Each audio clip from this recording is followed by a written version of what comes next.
Dia 30 de abril na sa Nicolas. Danke pa bini. Anto esta uma atividade de jazz onde também tem 4 apresentações. A primeira apresentação tá Caribbean Combo com um ensemble de meus alunos na, então nalo vou acompanhar 3 artistas, com tá Roderick Albers, Anthony Lubbers e também Freddie Franken. Depois da sigue com vocal ensemble que vou acompanhar para 4 músicos. Então, o cantante não tá Solaika Clarinda, Osdeli Wester, Tabitha Heimstad e 2 cantantes novos para a atividade de jazz aqui na comitê organizar, o Soren Leonard e Ryan Ras. Segui para o ensemble de Lidrik Solognier. Lidrik Solognier está ex-aluno de mim que vai estudar na Holanda na AIA 2019. Ela graduou como percussionista, então eu estou muito ativo na Holanda como compositor. Líder está trabalhando hobby com o folclore de Aruba e tambo de Aruba, mas tem gênero de Vicente Ras, então tem para composição hobby interessante tem gênero ainda. Dus essa é parte hobby exciting também de atividade.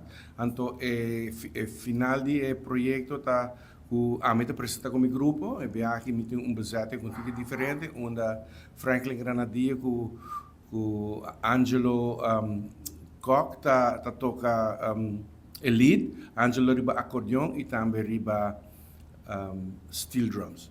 Me quero invitar a pueblo para vir celebrar junto conosco. Aqui está de 20 anos com Carlos Bislip Jazz Expo, organizando Jam, Jazz Appreciation Month. E a nós de Culture Cafe está muito orgulhoso para estar host para 3 anos seguir. E de nossa banda nós temos uma bonita noite organizada junto com os vendors, nos partners. Nós temos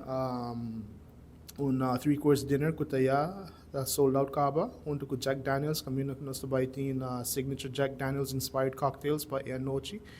So, Jack Daniels é synonymous com jazz internacionalmente e ano passado estava bom conceito caminho que nós temos cocktail bar fora de usual bar e aqui nós trabalhamos mescos com signature cocktails maneira old fashioned Lynchburg mojito e alguns cocktails mais de Jack Daniels.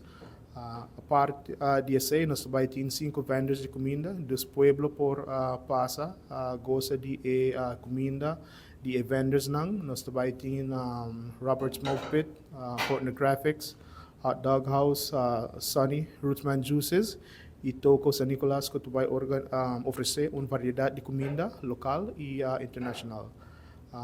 Com essa aqui me quero bisa bang pariba, bang gosta de evento e thank you.